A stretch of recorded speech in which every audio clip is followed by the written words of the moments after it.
রান্নাঘরে অন্যমনস্ক হয়ে দাঁড়িয়েছিল চৈতি। কড়াইতে তখন তেল গরম হচ্ছিল, অথচ তার চোখ ছিল জানলার বাইরে। হঠাৎ খাবার টেবিল থেকে সুমনের গলা ভেসে এলো, কি হলো? খাবার তৈরি হয়েছে? আমার কিন্তু অফিসে লেট হয়ে যাবে। চৈতি কোনো উত্তর দিল না। সুমন এবার একটু জোর গলায় বলল, কি এমন আকাশ পাতাল ভাবছো শুনি? খাবারটা কি রেডি হলো? আমার অফিসে দেরি হয়ে যাবে তো। চৈতি যেন হঠাৎ স্তম্ভিত ফিরে পেল। হ্যাঁ হ্যাঁ, এখনই দিচ্ছি। তাড়াতাড়ি খাবার নিয়ে এসে টেবিলে রাখলো। তারপর বলল, তোমার লাঞ্চ বক্সটা অফিসের ব্যাগে ঢুকিয়ে দিয়েছি। সুমন খেতে খেতে একবার চৈতির মুখের দিকে তাকালো। কি ভাবছিলে বলো তো? তোমাকে আজ খুব অন্যমনস্ক লাগছে। চৈতি একটু ইতস্তত করে বলল, আসলে বিট্টুর স্কুলের কয়েকজন বন্ধুর মা মিলে মন্দারমণি ঘুরতে যাচ্ছে। আমাকেও বলেছে যেতে।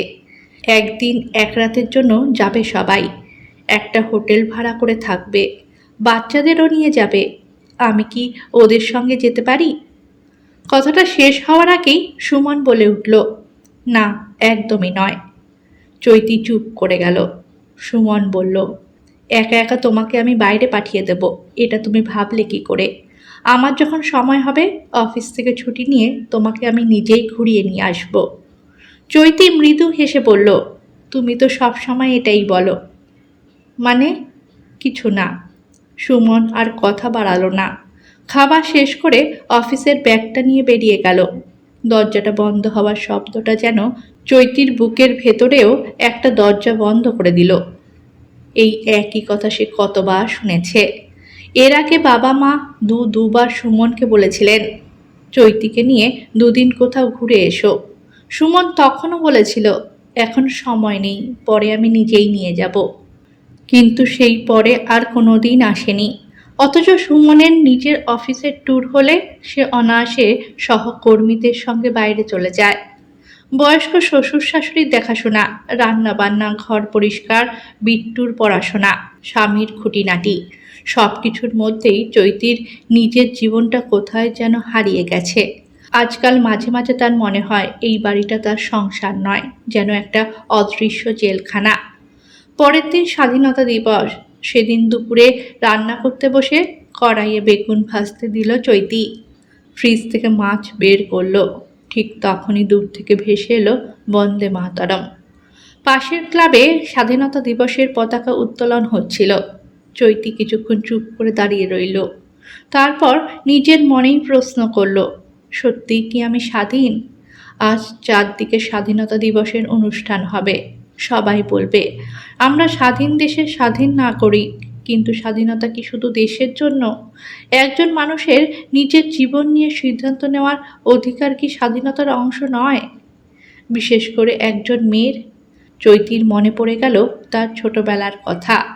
বিয়ের আগে একদিন সে বন্ধুদের সঙ্গে কাছের একটা পার্কে যেতে চেয়েছিল। বাবাকে বলেছিল, বাবা, বন্ধুদের সঙ্গে একটু ঘুরতে যাব, কাছেই তো পার্ক, ওখানেই একটা রেস্টুরেন্টে খেয়ে বিকেলের মধ্যে ফিরে আসব। বাবা সেদিন এক কথায় না করে দিয়েছিলেন, না, কোনো মতেই নয়, বান্ধবীদের সঙ্গে বাইরে ঘুরতে যাওয়ার দরকার নেই। চৈতি তখন মন খারাপ করে মায়ের কাছে গিয়েছিল। মা বলেছিল, আর কটা দিন, বিয়ে হয়ে যাক, তারপর স্বামীর সঙ্গে যত খুশি ঘুরে বেড়াবি, তখন তোকে কেউ আটকাবে না। চৈতি মায়ের কথাটা বিশ্বাস করেছিল। তার বাবা চাকরির কারণে এক জায়গা থেকে অন্য জায়গায় বদলি হতেন। ছোটবেলায় বাবার সঙ্গে অনেক শহরে থেকেছে চৈতি, বারবার স্কুল বদলেছে, কিন্তু কোথাও গিয়ে নিজের মতো করে ঘুরে দেখার সুযোগ খুব একটা পায়নি। উচ্চ মাধ্যমিকের পর ভালো ফল করে গ্র্যাজুয়েশনও শেষ করেছিল সে। এরপর তার ইচ্ছে ছিল আইন নিয়ে পড়বে। বাবাকে একদিন সাহস করে বলেছিল, বাবা, আমি ল পড়তে চাই। কলেজের জন্য হয়তো বাইরে থাকতে হবে, হোস্টেলে থাকবো, পড়াশোনাটা শেষ করতে চাই। বাবা সেদিন কঠিন গলায় বলেছিলেন, না, আর পড়াশোনার দরকার নেই, যথেষ্ট পড়েছিস, এবার ভালো পাত্র দেখে তোকে বিয়ে দেব। চৈতি সেদিন অনেক কেঁদেছিল।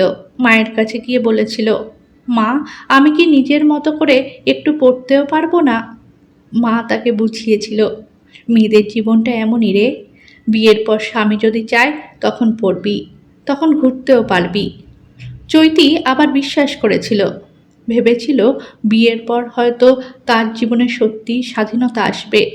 কিন্তু বিয়ের পর শ্বশুরবাড়িতে এসে সে বুঝল শুধু বাড়িটা বদলেছে, নিয়মগুলো বদলায়নি। শ্বশুর শাশুড়ি বললেন, বিয়ের পর আবার কলেজে যাওয়া, পড়াশোনা করা, এসব কি আর মানায়? সংসারটাই আগে সামলাও। সুমনও বলেছিল, এখন অনেক দায়িত্ব, পরে দেখা যাবে। সেই পরে আজও আসেনি। চৈতি বুঝতে পেরেছিল মেয়েরা কখনো বাবার বাড়িতে বাবার অনুমতির অপেক্ষায় থাকে, আবার বিয়ের পর স্বামীর অনুমতির। তবু সে নিজের মনকে বোঝাতো, বিট্টু একটু বড় হয়ে যাক, তারপর না হয় কোথাও যাব। বিট্টু একটু বড় হলো, তারপর চৈতি ভাবল ওর পড়াশোনাটা একটু গুছিয়ে যাক। আজও সেই ভাবনাই চলছে। হঠাৎ রান্নাঘরের দরজায় বিট্টু এসে দাঁড়ালো। মা, তুমি কাঁদছো? চৈতি তাড়াতাড়ি চোখ মুছে হেসে বলল, না তো, পেঁয়াজ কাটছিলাম, তাই চোখে জল এসেছে। বাইরে তখন স্বাধীনতা দিবসের পতাকা উঠছে, আর চৈতির মনে হলো দেশ স্বাধীন হয়েছে বহু বছর আগে। কিন্তু প্রতিটি মেয়ের জীবনে স্বাধীনতার সেই পতাকা সত্যিকারের উড়বে সেদিনই, যেদিন তার ইচ্ছা, স্বপ্ন, পড়াশোনা, কাজ কিংবা একটু ঘুরে আসার জন্য তাকে কারোর কাছে নিজের স্বাধীনতার প্রমাণ দিতে হবে না। স্বাধীনতা মানে ইচ্ছেটুকুকে সম্মান করার মতো একজন মানুষ পাশে পাওয়া। কয়েকটা বছর কেটে গেল। সময়ের স্রোতে কখন যে চৈতির চুলে পাক ধরেছে, কখন যে বিট্টু ছোট্ট ছেলেটা থেকে বড় হয়ে নিজের পায়ে দাঁড়িয়েছে, চৈতি নিজেই বুঝতে পারেনি। বিট্টু এখন একটি ভালো কোম্পানিতে চাকরি করে, চাকরির সূত্রে অন্য শহরে থাকে। নিজের জীবন, নিজের কাজ, সব কিছু নিয়েই ব্যস্ত। আর চৈতি সংসারের সমস্ত দায়িত্ব পালন করতে করতে তার বয়স এখন প্রায় 50-এর কাছাকাছি। শ্বশুর শাশুড়ির সেবা করেছে, ছেলেকে মানুষ করেছে, স্বামীর সংসার আগলে রেখেছে। নিজের জন্য বলতে গেলে কিছুই রাখা হয়নি। এর মধ্যে সুমনও চাকরি থেকে অবসর নিয়েছে। একদিন দুপুরে চৈতি বিট্টুকে ফোন করলো, বাবা, ব্যস্ত আছিস? ওপাশ থেকে বিট্টু বলল, না মা, বলো। চৈতি একটু ইতস্তত করে বলল, বাবা, কখনো তো কোথাও তেমন একটা বেরোনো হয়নি আমার, তুই কি একটু ছুটি পাবি? আমাকে যদি কোথাও বেড়াতে নিয়ে যেতিস। তারপর বিট্টু বলল, মা, অফিসে এখন প্রচণ্ড কাজের চাপ, আমি তোমাকে কি করে নিয়ে যাব বলো? তুমি তো জানো ছুটি পাওয়াই মুশকিল। চৈতি আর কিছু বলল না। ঠিক আছে বাবা, সময় হলে নিয়ে যাস। ফোনটা রেখে চৈতি অনেকক্ষণ চুপ করে বসে রইল। হঠাৎ পাশের ঘর থেকে সুমনের কাশির শব্দ ভেসে এলো। চৈতি ছুটে গিয়ে দেখল সুমন বিছানায় বসে কাশছে। কাশির ওষুধটা তো পাশেই রাখা আছে, সকালেও খাওনি তুমি? সুমন মাথা নাড়ল, না, খাওয়া হয়নি। চৈতি ওষুধটা এনে হাতে দিয়ে জল বাড়িয়ে দিল। সুমন ওষুধ খেয়ে কিছুক্ষণ চুপ করে বসে রইল। ঠিক তখনই চৈতি ধীরে ধীরে বলল, শোনো, আমি কয়েকদিনের জন্য বাইরে যাব। সুমন যেন চমকে উঠল। বাইরে যাবে মানে? চৈতি শান্ত গলায় বলল, এনজিওর সঙ্গে পুরী বেড়াতে যাচ্ছি। আসলে আমি যাদের সঙ্গে প্রতিদিন সকালে মর্নিং ওয়াকে যাই, সেই দিদিরা সবাই যাচ্ছে। আমার বয়সের আরও অনেকেই যাচ্ছে, আমিও যাব। টিকিট কনফার্ম হয়ে গেছে। সুমন কিছুক্ষণ চুপ করে থেকে বলল, আমাকে তো আগে কিছু বলনি। চৈতি মৃদু হেসে বলল, আগে বললে তো হ্যাঁ শুনতাম না, তাই এবার সব ঠিক করে নিয়েই তোমাকে জানালাম। সুমন মুখ তুলে তাকালো। চৈতি এবার বলল, আর শোনো, মধু আসবে, ঘরের কাজের পাশাপাশি রান্নাটাও করে দিয়ে যাবে, তোমাকে খাবার বেড়ে দেবে, তুমি সময় মতো খেয়ে নিও। তোমার ওষুধপত্র সব গুছিয়ে রেখেছি। সুমন একটু থেমে বলল, বিট্টুকে জানিয়েছ? চৈতি মাথা নিচু করে বলল, ও ব্যস্ত মানুষ, চাকরি নিয়ে সারাক্ষণ ব্যস্ত থাকে, আমাকে নিয়ে বেরোনোর সময় কোথায় ওর? তারপর কিছুক্ষণ চুপ করে থেকে বলল, তবে এবার একটা সিদ্ধান্ত নিয়েছি। কি সিদ্ধান্ত? চৈতি এবার সুমনের চোখের দিকে তাকালো। এতদিন ভেবেছি কেউ আমাকে নিয়ে যাবে, বাবা নিয়ে যাবে, তারপর স্বামী নিয়ে যাবে, তারপর ছেলে নিয়ে যাবে। সেই অপেক্ষা করতে করতে আমার জীবনের 50টা বছর চলে গেল। এবার থেকে কেউ সময় পাবে কি না সেটা দেখে আমি আমার জীবন কাটাবো না। সুমন চুপ। চৈতি ধীরে ধীরে বলল, মনে আছে কতবার তোমাকে বলেছিলাম আমাকে কোথাও নিয়ে যেতে? তুমি প্রতিবার বলেছিলে সময় হলে নিয়ে যাব। সেই সময় আর আসেনি। সুমনের মুখটা নিচু হয়ে গেল। চৈতি, না, আজ আমাকে বলতে দাও। চৈতির গলায় রাগ ছিল না, ছিল বহু বছরের জমে থাকা অভিমান। বাড়ির বউ বলে হয়তো কোনোদিন আমাকে মানুষ হিসেবেই ভাবনি। মনে হয়েছে আমার কাজ শুধু সংসার সামলানো, তোমাদের সবার দায়িত্ব আমার, কিন্তু আমার ভালো থাকার দায়িত্ব যেন কারণ নয়। সুমন কোনো উত্তর দিল না। চৈতি বলল, ছোটবেলায় বাবার সঙ্গে যেতে চেয়েছিলাম। বাবা বলেছিলেন বিয়ের পর স্বামীর সঙ্গে ঘুরবি। বিয়ের পর তোমাকে বললাম, তুমি বললে সংসারের দায়িত্ব আছে। তারপর ভাবলাম ছেলে বড় হলে ছেলের সঙ্গে যাব। আজ ছেলেও বড় হয়ে নিজের জীবনে ব্যস্ত। চৈতির চোখে জল এসে গেল। তাহলে বলো আমি আর কতদিন অপেক্ষা করব? সুমন ধীরে ধীরে বলল, আমি ভুল করেছি।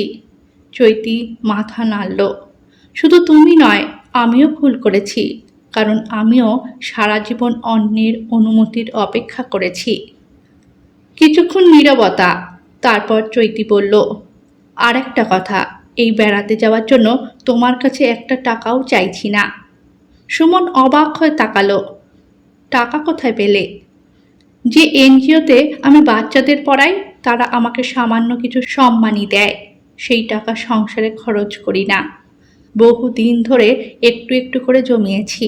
সেই টাকা দিয়ে প্রথমবার নিজের জন্য কিছু করছি। সুমন এবার আর কিছু বলতে পারল না। চৈতি উঠে দাঁড়ালো। কাল ভোরে বেরোতে হবে, সাবধানে থেকো।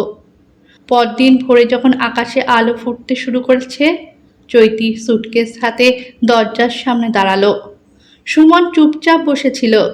চৈতি একবার ঘুরে তাকালো। এই বাড়িতে তার জীবনের কত বছর কেটে গেছে, কত সকাল, কত দুপুর, কত রাত, কত স্বপ্ন রান্নাঘরের ধোঁয়ার সঙ্গে মিলিয়ে গেছে, কত ইচ্ছে আলমারির কোনো এক কোণে ভাঁজ করা শাড়ির মতো পড়ে থেকেছে। সুমন ধীরে ধীরে বলল, সাবধানে যেও। চৈতি হেসে বলল, থাকবো। তারপর দরজা পেরিয়ে বাইরে বেরিয়ে এলো। সেদিন চৈতির মনে কোনো পিছুটান ছিল না। পুরী, দার্জিলিং, শান্তিনিকেতন, কয়েক বছরে একে একে কত জায়গায় সে ঘুরল। কখনো বন্ধুদের সঙ্গে, কখনো এনজিওর দলের সঙ্গে, কখনো একা। সমুদ্রের সামনে দাঁড়িয়ে ঢেউ দেখেছে, পাহাড়ের সামনে দাঁড়িয়ে মেঘ ছুঁয়েছে, অচেনা শহরের রাস্তায় হেঁটেছে, ট্রেনে জানালার পাশে বসে নিজের মতো করে গান শুনেছে। আর প্রতিবারই মনে হয়েছে এই জীবনটা তো আমারও ছিল। একদিন পুরীর সমুদ্রের ধারে দাঁড়িয়ে সূর্যাস্ত দেখছিল চৈতি। পাশে থাকা এক দিদি বললেন, চৈতি, তোমার এত আনন্দ হচ্ছে কেন? চৈতি মৃদু হেসে বলল, কারণ এতদিন পরে বুঝলাম আমার জীবনটা শুধু অন্যদের জন্য ছিল না, আমার নিজের জন্য কিছুটা রাখা উচিত ছিল। সেদিন রাতে হোটেলের ঘরে বসে চৈতি বিট্টুকে ফোন করলো। বাবা, কেমন আছিস? বিট্টু বলল, ভালো আছি মা, তুমি কেমন আছো? খুব ভালো আছি। কোথায় আছো? চৈতি হেসে বলল, পুরীতে, সমুদ্রের সামনে বসে আছি। বিট্টু কিছুক্ষণ চুপ করে থেকে বলল, মা, তুমি একা গেলে? না বাবা, কয়েকজন দিদির সঙ্গে এসেছি। বিট্টু মৃদু গলায় বলল, মা, তোমাকে নিয়ে যাওয়ার কথা ছিল আমার। চৈতি বলল, সময় হলে যাবি, কিন্তু তার জন্য আমি আর অপেক্ষা করে থাকবো না। ওপাশে নীরবতা। তারপর বিট্টু বলল, তুমি ঠিকই করেছো মা। চৈতির চোখে জল এসে গেল। এই কথাটা শুনতে তার প্রায় 50 বছর লেগে গেল। বাড়িতে ফিরে একদিন সুমন বারান্দায় বসে চৈতির পুরীর ছবি দেখছিল। তোমাকে খুব খুশি দেখাচ্ছে ছবিগুলোতে। চৈতি হেসে বলল, কারণ আমি সত্যিই খুশি ছিলাম। সুমন দীর্ঘশ্বাস ফেলে বলল, এতদিনে বুঝলাম সংসার মানে কাউকে আটকে রাখা নয়।